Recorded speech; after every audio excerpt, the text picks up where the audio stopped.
ഇപ്പോൾ ഒരുപാട് പേര് ഈ ഒരു സൈബർ ബുള്ളിങ്ങിനെയൊക്കെ ഭയങ്കര ബോൾഡായിട്ട് നേരിട്ടു. നേരിട്ടു, ശരിക്കും പറഞ്ഞാൽ നേരിട്ടു. അപ്പോൾ ഈ പറയുന്ന സൈബർ ബുള്ളിങ് അനുഭവിക്കുന്ന കുറേ പേരുടെ കാര്യം നമ്മൾ മുമ്പും പറഞ്ഞു. അവർക്ക് മേ ബി അറിയാൻ ആഗ്രഹം ഉണ്ടായിരിക്കും എങ്ങനെ ആയിരിക്കും ഇത് ഓവർകം ചെയ്യുന്നത്. പലരും ഡിപ്രഷനിലോട്ടും ആൻസൈറ്റിയിലോട്ടും ഒക്കെ പോകുന്നുണ്ടായിരിക്കും. കാരണം പുറത്തിറങ്ങാൻ പറ്റുന്നില്ല, ആളുകളെല്ലാവരും ജഡ്ജ് ചെയ്യുമല്ലോ. ഇതെങ്ങനെ ഓവർകം ചെയ്യാൻ പറ്റും? അത് തുടക്കത്തിൽ നല്ല ബുദ്ധിമുട്ട്. ആദ്യമായിട്ട് ഒരു സൈബർ ബുള്ളിങ് നേരിടുമ്പോൾ നമ്മൾ ശരിക്കും തകരും. നമുക്കൊരു ഉറക്കം കിട്ടില്ല. നമ്മളെപ്പോഴും ഫോൺ എടുത്ത് ഇങ്ങനെ പുതിയ നോക്കിക്കൊണ്ടിരിക്കും. കമന്റ് വന്നോ, പുതിയ കമന്റ് വന്നോ, പുതിയ വീഡിയോ നമ്മൾ പിന്നെ ഒരു ഫോട്ടോ പോസ്റ്റ് ചെയ്യാൻ ഭയപ്പെടും. നമ്മൾ എന്തെങ്കിലും ഒരു ഇത് ചെയ്യാം, നമ്മൾ സോഷ്യൽ മീഡിയയിൽ നിന്ന് വിട്ട് നിൽക്കാൻ നോക്കും. കമന്റ് ബോക്സ് ഓഫ് ആക്കി വെച്ചിട്ടുണ്ടോ? ഓഫാക്കി വെച്ചിട്ടുണ്ട്. അപ്പോൾ അങ്ങനെ ആ തുടക്കത്തിൽ അത് അങ്ങനെ നമ്മളാകെ പാനിക് ആവും. പിന്നെ എന്തിനു വേണ്ടി ഇത് എന്നോട് ഇത് ചെയ്തു എന്ന് പറയുന്ന ഒരു ഭയങ്കര, അതായത് ഇപ്പം നമുക്ക് എന്തെങ്കിലും വിരോധമുള്ള ആളുകൾ വന്ന് നമ്മളടുത്ത് എന്തെങ്കിലും പറഞ്ഞാൽ ഓക്കെയാണ് നമ്മൾ അതിനോട്, അയാൾക്ക് എന്നോട് ഇങ്ങനെ ഒരു പ്രശ്നമുണ്ട്, അല്ലെങ്കിൽ നമ്മൾ തിരിച്ചെന്തെങ്കിലും പറയും. നമുക്കൊരു പരിചയമില്ലാത്ത ആളുകൾ വന്ന് നമ്മളെ ഇങ്ങനെ പറയുമ്പോൾ ഇതെന്തിനു വേണ്ടിയിട്ട്, ഇത് ആരിങ്ങനെ പറഞ്ഞു വിട്ടത് എന്നൊക്കെ പറഞ്ഞിട്ട് ഉള്ളിൽ നമ്മളിങ്ങനെ ഭയങ്കര വിഷമത്തിലാവും. ഞാൻ അന്നൊക്കെ ഒരുപാട് കരഞ്ഞിട്ടുണ്ട്. പിന്നെ ഫോൺ മാറ്റി വെച്ചിട്ട് ഫോൺ തന്നെ നോക്കാതിരുന്നിട്ടും ഒക്കെ ഉണ്ട്. ഇപ്പൊ പക്ഷെ അങ്ങനെയൊന്നും ഒരു 1-2 തവണയാകുമ്പോൾ നമ്മൾ അതിനോട് അങ്ങ് യൂസ്ഡ് ആവുന്നതാണ്. ഓക്കെയാണ്, നേരിട്ട് വരാൻ പറ്റില്ലല്ലോ, അത്രയും അവർ ഭീരുക്കളാണ് എന്നുള്ളതൊക്കെ നമുക്ക് മനസ്സിലാവും. പക്ഷെ ഒരു സാധാരണ ഒരാൾക്ക്, ഒരു വീട്ടമ്മയായിട്ടുള്ള ഒരാൾ വളരെ പെട്ടെന്ന് ഇങ്ങനെ ഒരു സിറ്റുവേഷനിൽ ചെന്നുവിട്ടാൽ, അതല്ലെങ്കിൽ ഇതുവരെയും അങ്ങനെ ഒരു കാര്യം നേരിടാത്ത ഒരാൾ ഇതിലേക്ക് ചെന്നുവിടുമ്പോൾ അവർ ശരിക്കും തകർന്നു പോകാനുള്ള ഒരു സാധ്യതയുണ്ട്. അപ്പോഴും മനസ്സിലാക്കേണ്ടത് ഇതൊക്കെ മുഖമില്ലാത്ത ആരോ ആണെന്നും, പണ്ട് കലിങ്കിൻ്റെ മുകളിലും ഒക്കെ ഇരുന്ന് കമൻറ്റ് പറഞ്ഞിരുന്ന ആളുകൾ ഇപ്പോൾ ഇങ്ങനെ പറയുന്നു, അതല്ലെങ്കിൽ മൂത്രപ്പുരയിൽ അശ്ലീലം എഴുതി വെച്ചിരുന്ന ആളുകൾ ഇപ്പോൾ ഇവിടെ വന്ന് ഇങ്ങനെ എഴുതുന്നു എന്നത് മനസ്സിലാക്കി കഴിഞ്ഞാൽ നമുക്ക് വേറെ പ്രശ്നമൊന്നുമില്ല. ഇവർ മുഖമില്ലാത്തവരാണ് എന്നും, ഇവർ നമ്മളെ പറയാൻ ഒരു തരത്തിലും നമ്മളെ ജഡ്ജ് ചെയ്യാനോ പറയാനോ ഒരർഹതയും ഇല്ലാത്ത ആളുകളാണ് എന്ന് മനസ്സിലാക്കി കഴിഞ്ഞാൽ വേറെ പ്രശ്നമൊന്നുമില്ല. അത് അങ്ങനെ ഉൾക്കൊള്ളുന്നിടത്തോളം ഞാനിപ്പോൾ എൻ്റെ ഇതിനകത്തൊക്കെ സോഷ്യൽ മീഡിയയിലൊക്കെ എല്ലാ ഫോട്ടോയും ഒക്കെ പോസ്റ്റ് ചെയ്യും. എല്ലാം കമൻറ്റ്സ് ഓൺ ആക്കിക്കൊണ്ട് തന്നെ. ബിക്കോസ് കാണുന്നവർ കാണട്ടെ, ആരാണ് വൃത്തികേട് എഴുതി വെക്കുന്നത്, അവർക്കല്ലേ മോശം, നമുക്കല്ലല്ലോ. അവരുടെ പ്രൊഫൈൽ കയറി നമ്മൾ നോക്കുമ്പോൾ അവർ പോസ്റ്റ് ചെയ്ത് അവരുടെ ഫാമിലി ഫോട്ടോയും നമ്മൾ കാണും. അതെ, അവർക്ക് ഓക്കെ, അവരിങ്ങനെ ഒരു ഇടത്ത് ഇങ്ങനെ ചെയ്യുന്നു. ആരൊക്കെ വെളും പ്രദേശത്ത് മലവിസർജനം ചെയ്യുന്നു, നമുക്ക് എല്ലാവരെയും തടയാൻ പറ്റില്ല. ഒരിക്കലും അതിനെ വഴിക്ക് വിട്ടേക്കാം, അതിനെ അങ്ങനെ കാണാൻ പാടുള്ളൂ. അതുപോലെ തന്നെ നമ്മൾ ഈ ന്യൂസ് റിപ്പോർട്ടിംഗ് സമയത്ത്, ഇപ്പോൾ നമ്മുടെ പഹൽഗാം ഇൻസിഡൻ്റ് ഒക്കെ ഉണ്ടായ സമയത്ത്, ഇവിടെ ഇന്ത്യൻ പാകിസ്ഥാൻ യുദ്ധം വരും, ആ ഒരു സിറ്റുവേഷനിലൊക്കെ ഒരുപാട് കമൻസ് വന്നതായിരുന്നു. മീഡിയാസ് ഇതുപോലെ അവിടെ ബോംബിട്ടു, ഇവിടെ ബോംബിട്ടു അങ്ങനെ പറഞ്ഞിട്ട് ആളുകളുടെ ഉള്ളിലൊരു പാനിക് സിറ്റുവേഷൻ ക്രിയേറ്റ് ചെയ്യുന്നത് പോലെ. ശരിക്കും പറഞ്ഞാൽ അങ്ങനെ ഒരു പാനിക് സിറ്റുവേഷൻ ക്രിയേറ്റ് ചെയ്യുന്നതാണ് നിങ്ങളുടെ റീച്ചിന് വേണ്ടിയിട്ട്. എന്താണ് ശരിക്കും വാട്ട്സ് ഹാപ്പനിങ്? അത് ഒരു അങ്ങോട്ടും ഇങ്ങോട്ടുള്ള ചാനൽസിന്റെ മത്സരത്തിനിടയിൽ സത്യത്തിൽ നമ്മൾ ആദ്യം ഇത് കൊടുത്തു എന്നുള്ളത് കാണിക്കാനുള്ള ഒരു വ്യഗ്രതയിൽ സംഭവിച്ചു പോയതാണ്. സത്യത്തിൽ നമുക്കും അങ്ങനെ ഒരു വാർ സിറ്റുവേഷൻ നമ്മളെ പോലുള്ള ജേർണലിസ്റ്റുകൾക്ക് സത്യത്തിൽ അത്ര പരിചയമില്ല. കാരണം നമ്മൾ ആദ്യമായിട്ടാണ് അങ്ങനെ ഒരു സിറ്റുവേഷൻ ഡീൽ ചെയ്യുന്നത്. ഞാൻ വർക്ക് ചെയ്യുന്ന ന്യൂസ് മലയാളം ചാനൽ ഞങ്ങൾ ആദ്യം മുതൽ ഭയങ്കര പോളിസി ഡിസിഷനായിട്ട് തന്നെ, ഇനി അതുകൊണ്ട് എന്തെങ്കിലും തരം റേറ്റിംഗ് പോവുകയാണെങ്കിൽ തന്നെ പൊയ്ക്കോട്ടെ, പക്ഷേ അതിനകത്ത് നമ്മൾ ആളുകളെ പാനിക് ആക്കില്ല. സമാധാനത്തിൽ തന്നെ നമ്മൾ ഈ കാര്യങ്ങൾ പറയും. ഇതൊരു പൂരം റിപ്പോർട്ട് ചെയ്യുന്ന പോലെ റിപ്പോർട്ട് ചെയ്യില്ല എന്ന് പറയുന്ന ഒരു തീരുമാനം എടുത്തിട്ടുണ്ടായിരുന്നു. മറ്റു പലർക്കും അതിന് പറ്റിയിട്ടുണ്ടായിരുന്നില്ല എന്ന് പറയുന്ന ഒരു സാഹചര്യം ഉണ്ട്.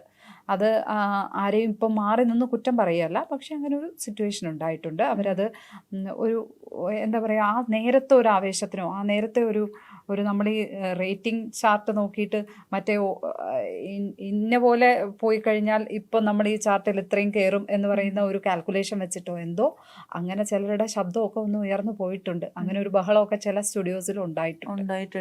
തെറ്റായിരുന്നു അല്ലേ? അത് വേണ്ടിയിരുന്നില്ല എന്ന് തോന്നാറുണ്ട്. എനിക്ക് തോന്നുന്നു ഇനി അങ്ങനെ ഒരു സിറ്റുവേഷൻ ഉണ്ടായാൽ, ഇനി അങ്ങനെ ഒരു ഇതുണ്ടായാൽ തീർച്ചയായും അത് ഒരുപാട് വിമർശനങ്ങൾക്ക് ഇടയാക്കിയിട്ടുണ്ട്. ഈ എല്ലാ മനുഷ്യരും ഒന്ന് റീതിങ്ക് ചെയ്തിട്ട് അതിൽ നിന്നുള്ളൊരു ഹോംവർക്കും അതിൽ നിന്നുള്ളൊരു ലെസൺ പഠിച്ചിട്ടായിരിക്കും അടുത്ത് വീണ്ടും ചെയ്യാമെന്ന് തന്നെയാണ് എനിക്ക് തോന്നുന്നത്. ആരും ഇതിൽ നിന്ന് പഠിക്കാതിരിക്കുന്നില്ല. അത് കുറച്ചുകൂടെ ശ്രദ്ധിക്കുന്നു തോന്നുന്നു. ഇത് ഈ പറഞ്ഞ പോലെ തന്നെ ഇങ്ങനെ ഈ ന്യൂസിനാണ് ആദ്യം റിപ്പോർട്ട് കിട്ടിയത്, ഞങ്ങളാണ് ആദ്യം കണ്ടത്. ഇതാ നമ്മൾ എപ്പോഴും ന്യൂസ് കേൾക്കുമ്പോൾ ക്യാമറാമാൻമാരൊക്കെ മറ്റേ അത്ര പിറ്റൂഷ ഓടുന്നത് കാണാം, ഞങ്ങൾക്കാണ് ആദ്യം കിട്ടിയെന്ന് കാണിക്കാനായിട്ട്. കാരണം അത്രയും മത്സരമുണ്ട്, അപ്പൊ അതിനിടയിൽ പറ്റിപ്പോകുന്നതാണത്. ഈ പറയുന്ന പോലെ ആദ്യം നിങ്ങൾക്ക് വിഷ്വൽ കിട്ടിയില്ലെങ്കിൽ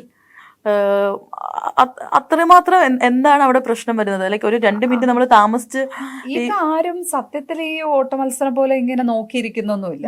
പ്രേക്ഷകരെന്ന് പറയുന്ന പല നേരത്തെ TV ഒന്ന് കാണുന്നു. അതൊരു സത്യത്തിൽ നമ്മുടെ ഈ എല്ലാ സ്റ്റുഡിയോകളിലും എല്ലാ ന്യൂസ് റൂമുകളിലുമാണ് സത്യത്തിൽ ഇതിങ്ങനെ നോക്കിയിട്ട് അതാ അവിടെ ആദ്യം വന്നു ഇവിടെ ആദ്യം വന്നു എന്ന് പറയുന്നത്. അത് നമ്മളുടെ ഒരു പ്രൊഫഷണലിസം, നമ്മൾ ഭയങ്കരമായി ഫാസ്റ്റ് ആയിരിക്കണം എന്ന് പറയുന്നത് നമ്മൾക്കിടയിലുള്ള ഒരു മത്സരമായിട്ടാണ് എനിക്ക് പലപ്പോഴും തോന്നിയിട്ടുള്ളത്. അല്ലാതെ ഈ പ്രേക്ഷകർ ഇങ്ങനെ മാറ്റി മാറ്റി വെച്ചിട്ട് ഇതാദ്യം ഇവിടെ വന്നു ഇതാദ്യം ഇവിടെ വന്നു എന്ന് നോക്കുന്നതായിട്ട് എനിക്ക് തോന്നിയിട്ടില്ല. അതല്ല നമ്മളെ നിർണ്ണയിക്കുന്നത് എന്നാണ് എൻ്റെ വിശ്വാസം.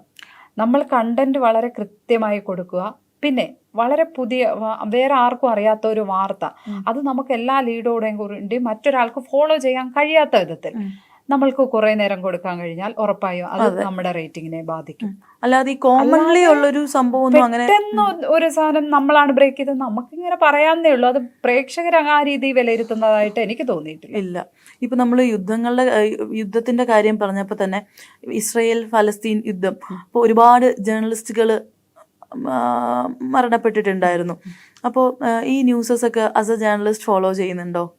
ഫോളോ ചെയ്യാറുണ്ട്. അതൊക്കെ പലപ്പോഴും അതിനകത്ത് ഒരു ഇസ്രയേൽ അനുകൂല നിലപാട് പലരും സ്വീകരിക്കുന്നത് കണ്ടുവന്നിട്ടുണ്ട്. പക്ഷെ നമ്മൾ ചരിത്രം നോക്കുമ്പോൾ ഈ വാറിൻ്റെ തന്നെ ഇതിൻ്റെ തന്നെ ചരിത്രം നോക്കുമ്പോൾ നമ്മൾ ഈ ഒക്ടോബർ 7 മുന്നേയും ഉള്ള കാര്യങ്ങളെ അസസ് ചെയ്യണമല്ലോ. അപ്പം അവിടെ കയറി ഹമാസ് അറ്റാക്ക് ചെയ്തത് കൊണ്ട് ഇത് കിട്ടി എന്നുള്ളത് പറഞ്ഞ് നമ്മളതിനെ ഈ നടക്കുന്ന ഈ മനുഷ്യക്കുരുതിയെ ന്യായീകരിക്കാൻ പാടില്ല ഒരു കാരണവശാലും. തീർത്തും ഒരിക്കലും ഒരു മനുഷ്യൻ്റെ മനസാക്ഷിക്ക് മരവിപ്പിക്കുന്ന തരത്തിലുള്ള ഒരിക്കലും നമുക്ക് സന്ധി ചെയ്യാൻ പറ്റാത്ത കാര്യങ്ങളാണ് അവിടെ സംഭവിച്ചുകൊണ്ടിരിക്കുന്നത്. അതിനെയൊന്നും ഒരു കാരണവശാലും ഒരു പൊളിറ്റിക്സും സപ്പോർട്ട് ചെയ്യാൻ പറ്റും, ഒരു പൊളിറ്റിക്സ് കൊണ്ടും അതിനെയൊന്നും സപ്പോർട്ട് ചെയ്യാൻ പറ്റുമെന്ന് എനിക്ക് തോന്നുന്നില്ല. പക്ഷെ ഇപ്പോഴും എനിക്കൊക്കെ പേഴ്സണലി ഈ പറയുന്ന കമൻറ്റ് ബോക്സസ് ഒക്കെ നോക്കുമ്പോഴത്തേക്ക് ഷോക്കിംഗ് ആയിട്ട് തോന്നുന്നു വെച്ച് കഴിഞ്ഞാൽ നമ്മുടെ മലയാളീസിലും ഒരുപാട് പേര് ഇസ്രയേൽ ജയിക്കട്ടെ, പിന്നെ ആ കുഞ്ഞുങ്ങളുടെ പടമൊക്കെ കാണുമ്പോൾ വന്ന് ഇടുന്നവരുണ്ട്. അതുപോലെ ഇപ്പം ഞാനത് റിയാക്ട് ചെയ്ത് കഴിഞ്ഞാൽ നീ ഇന്ന ആളല്ലേ, നിനക്ക് ഈ കൂട്ടത്തിലുള്ളവരെ ആയിരിക്കും ഇഷ്ടപ്പെടുന്നത്.